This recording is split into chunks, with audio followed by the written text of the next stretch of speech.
Let's start off tonight with a press briefing by the Bank of Ghana. Favorable economic and inflation outlook have compelled the Monetary Policy Committee of the Bank of Ghana to hold its key lending rate at 16%. This is the second time this year the central bank has kept the rate unchanged. George Afe has more on the announcement today and other issues highlighted by the central bank governor, Dr. Ernest Addison. His report is read to you.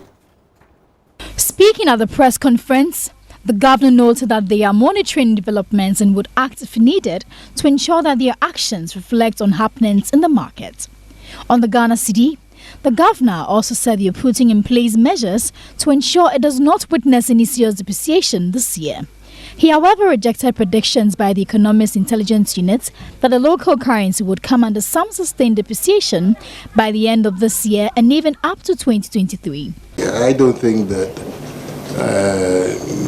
these, projections are plausible, especially to be able to project the exchange rate in 3 years. That's really a very daring thing to do, and you find that such, projections more often than not do not turn out to be correct because the horizon is too far out.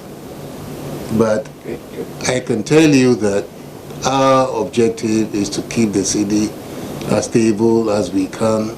The governor was also worried that the current energy sector payments for past contracts are putting some pressure on its reserves. Going forward, we would have to manage some of the outflows that are projected for the rest of the year, especially payments that are associated with the take-or-pay arrangements regarding the energy sector. Those are areas that are, in a sense, were previously unplanned.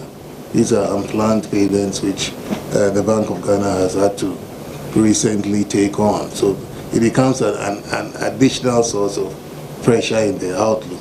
On the cleanup of the microfinance and rural banks, the governor noted they need some time before they come out with the actual days for clearing up the sector. Yes, the ministry has managed to open an escrow account with the resources have been credited to the account. So we are in a better position to plan towards the cleaning up of the microfinance industry.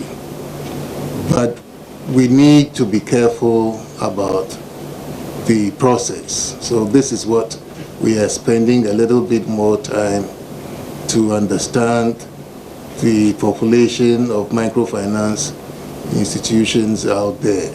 The governor also gave further reasons for the huge spike in the total debt stock, which has hit 198 billion cedis. Dr. Ernest Addison also added that they have engaged the Chief Justice over proposals to have a special court to deal with developments in the banking sector. Well, economist with the Institute of Statistical, Social and Economic Research, Professor Peter Quartey, has been speaking about the decision of the Monetary Policy Committee of the Central Bank to maintain the policy rate at 16%. The policy rate, for me, maintaining the policy rate didn't come as a surprise because if you look at the key variables that the monetary authorities use, that is the central bank, inflation rate, inflation outlook, exchange rate depreciation, GDP growth, all of this have shown relative stability, and therefore you wouldn't expect the central bank to adjust the policy rate. So for me, I think it's in order. We've noticed that the lending rates are sticky downwards. In other words, when the policy rate is increased, you see the banks responding by also adjusting their rates upwards. But when the policy rate comes down or is reduced, you don't see such marginal decline in the bank lending rates. This is also because there are several factors that determine interest rate. It could be the policy rate, it could be cost of credit, or cost of funds, and many others, including default rate. And therefore, you will find that although the central bank moves its policy rate, lending rates don't come down. Also, access to credit doesn't improve as significantly as one would expect. Meanwhile, GCB Bank says it is ready to comply with adjusting its lending rate in conformity with the policy rate, which has been announced by the Bank of Ghana. And as we've been reporting, the central bank held the policy rate unchanged in an announcement today. Let's hear from the CEO or the MD of GCB Bank, Wesoa. Last meeting of the MPC kept the rates where they were, okay? I don't think it is for me, who works closely with them, to speculate on why they did that. From my bank's point of view, I can read into it, and I have to dovetail the business of the bank to deal with what it is. But we at GCB have also taken a view of what the direction that Bank of Ghana is going in, and we are responding accordingly. Okay, this version of Bank of Ghana have brought rates from a high of, to where we are today. It is clear where they want us to go. And I believe that over time, when the legacy issues have been cleared out of the system, we will all fall in line and the rates will come down. Another important story we are looking at for you is our debt numbers. The country's total debt stock has hit 198 billion cedis ending March this year, having witnessed a significant increase over the past 4 months. But what is driving this growth in debt numbers? George Rafe has more in this report. The Bank of Ghana's economic and financial data released last Friday after it met to review the health of the economy showed that from November 2018 to March this year, the debt stock went up by some 22 billion Ghana cedis. The 189 billion debt stock represents about 58% of the total value of the economy. Sources say the increase in the debt stock over the past 4 months can be attributed to the cedi's recent depreciation, the $3 billion Eurobond, and what sources close to government are describing as exchange losses. On the general economy, total earnings from the exports of gold, cocoa and oil ending April this year stood at $5.3 billion. This was about $1 million down from what we got in the same period in 2017. The country, however, spent $4.1 billion to finance its imports. Our international reserves as at the end of April was $9.3 billion, while the Bank of Ghana puts the cedi's rate of depreciation against the dollar at around 5.7% as at the end of May this year. On the banking sector, there was a lot to be excited about as deposits and credit to the private sector continue to increase, while loans that the banks fear would not be paid back on time was also going down. Well, let's bring in again economist with the Institute of Statistical, Social and Economic Research, Professor Peter Quartey, who has piled concerns the country is losing the fight to contain the mounting debt numbers. He has been sharing his thoughts on the marketplace. Well, debt has been a problem and continues to be a problem. The signal of the condition for us is to look at to what extent are we using the debt? How well have we invested the monies we borrow? That is very critical because we need to channel these funds into investment to yield the needed growth. So if we are borrowing and investing and GDP growth is increasing, our debt GDP ratio would not exceed the threshold. But where we borrow and put into consumption, that is where we have a challenge. The fight against rising debt remains a challenge. I don't think we have won, but we can't stop borrowing because we need these funds to invest to generate the needed jobs. You're watching Business Live. Now, President Akufo-Addo has charged managers of the economy, especially the economic management team, to adhere to fiscal discipline in order to consolidate gains made so far. According to the president, this is one sure way to attract and maintain investors in the country. The president made the remarks when he launched the 2019 Club 100 Awards. Ghana's recent GDP growth has placed it among the highest in the world. The fiscal deficit is being brought down from the 7.3% of rebased GDP in 2016 to a provisional 3.9% of GDP at the end of 2018. The debt to GDP ratio has declined from the 56.6% of GDP in 2016 to 54.8% at the end of 2018. Inflation has dropped down from 15.4% at the end of 2016 to 9.5% in April this year. Interest rates are declining, and so is the Bank of Ghana monetary policy rate. Our trade balance account, for the first time in more than a decade, recorded a surplus in 2017 and is expected to remain in surplus. These are good figures, and we expect impressive figures and good performance to continue. It is essential that we never lose sight of the importance of maintaining fiscal discipline and the correct fundamentals of the economy. The president speaking to CEOs of the 2018 Club 100 companies at the Jubilee House. That was a dinner there where he made that address. Now let's move on to the oil and gas sector. And the Energy Minister, John Peter Amewu, has told Joy Business that government has served notice to more than 15 oil exploration companies to punish or revoke their licenses if they fail to meet the requirements of oil blocks exploration licenses given them. He said this will pave way for government to have these blocks and develop them or give them out to different investors who have interest in working in Ghana. Expiration of the exploration period, these blocks of course will revert back to government, and the PC is doing a very good job, and we're trying to collate that data. Some of them are ending this year, some early next year, so government is taking up back these blocks, and repackage them for other companies that will be interested. Yeah. Ultimately, how many of these companies are we looking at? A number of them. We're talking at least not less than 15. Not less than 15. Yeah. Have you communicated with them? Of course, they are aware, and the contract really spelled out what is expected to be done. And they know that at the end of the exploration period, if they've not achieved their minimum work obligations, nobody is going to go and give them another renewal, of course, because there is nothing to show that they have the capability to execute the job. So why do you allow this speculative nature when they keep on holding on the block? We're not going to allow that. The Energy Minister also explains why two oil giants, BP and ExxonMobil, pulled out from the bidding and licensing round in the Western Bloc.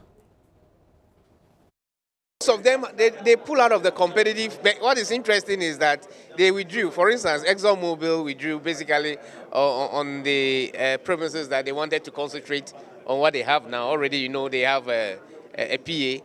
ExxonMobil, British Petroleum, BP, they want to concentrate in Qatar because they are already negotiating with us on the Qatar. But currently we have about 16 to 18 of them that are moved from the competitive stage to negotiation. What it means is that most of them are more interested in negotiation than also going into a competitive bidding process. And that is why we all gathered here to see what are some of the lapses. I mean, this engagement is very important. You can see the joy in the faces of all the people. It's to be done now as quickly as possible so that we can amend where the differences are and move together, as a country.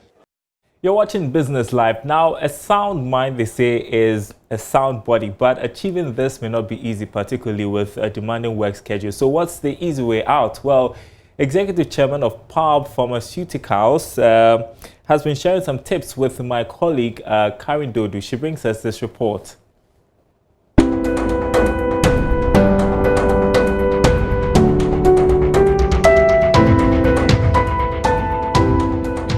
Today I'm here at Pharmaceuticals, one of the leading pharmaceutical distribution companies in Ghana. If you've ever been pregnant or you are pregnant, then I'm sure you're familiar with one of their products, Vitafol. As part of our Joy Business Health and Wellness Trade Show, today we've come to the premises to know how exactly they're impacting the Ghanaian health sector. Follow me, let's learn more.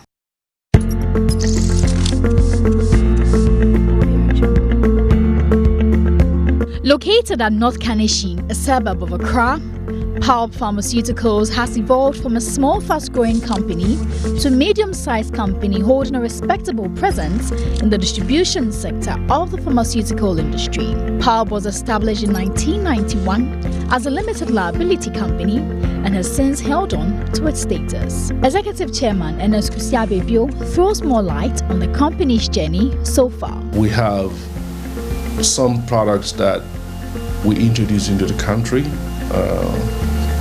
Time and again, we have been bringing quality yet affordable medications, and one such product that we have introduced is one-touch diabetes testing devices, glucose testing devices.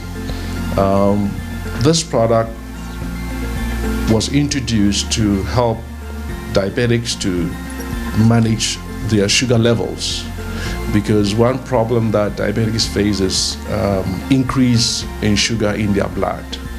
But to be able to monitor the increase or the glucose management of these patients require periodic testing of their blood to be sure that they are within manageable range. With decades of experience in the pharmaceutical industry, I engaged him on some of the challenges undermining the National Health Insurance Scheme. His advice is that governments invest more in the drugs under the scheme. One size fits all kind of situation. Medications are medications, especially antibiotics, hormonal products, hypertensive chronic ailments. We don't have to just bunch them all together.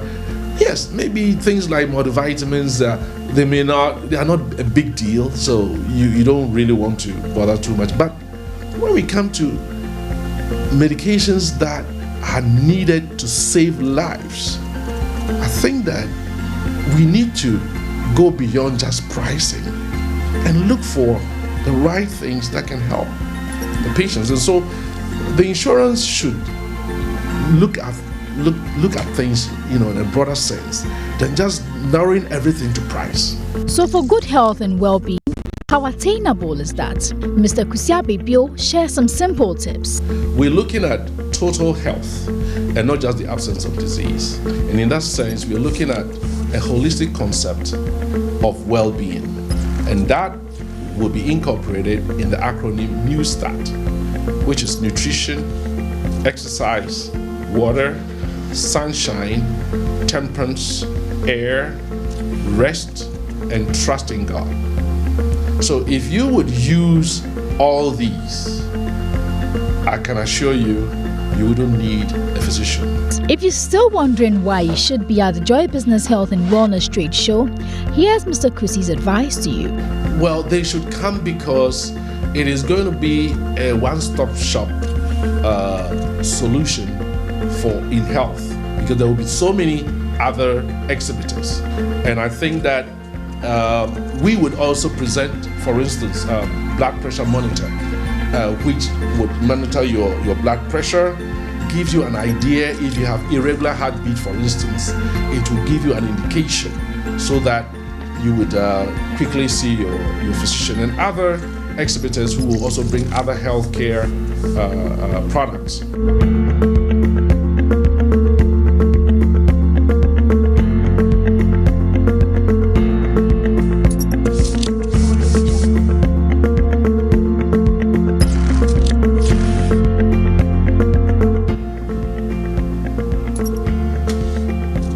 So you heard the expert that good life and well-being is very, very possible.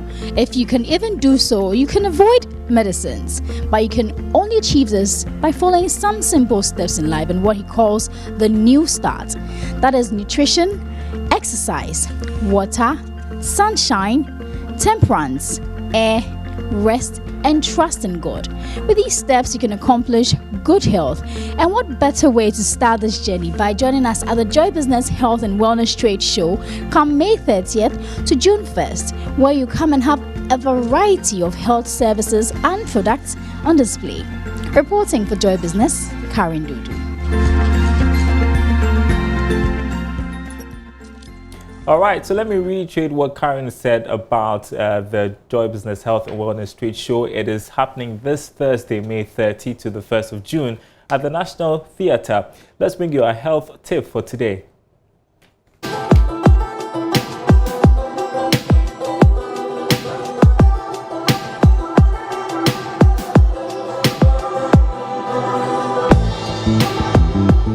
Welcome to today's Joy Business Health and Wellness Tip. Hemophilia is our topic for today. Hemophilia is usually an inherited bleeding disorder which happens to be lifelong. An essential blood clotting factor is either partly or completely missing due to lack of sufficient blood clotting proteins. If you have hemophilia, you may bleed for a longer time after an injury than you would if your blood clotted normally. Individuals who experience such should consult their doctor for further management.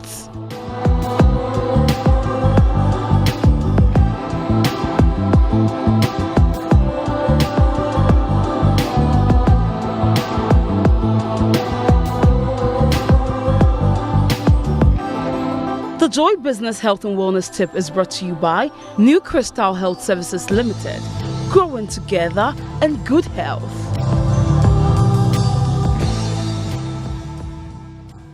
Well, a final one before we conclude tonight. We made so much noise about it, and this year's edition of the Joy Sports Invitational Tournament ended successfully over the weekend. And guess who were the winners? Suffolk Ventures, a freight forwarding company. Here's our report.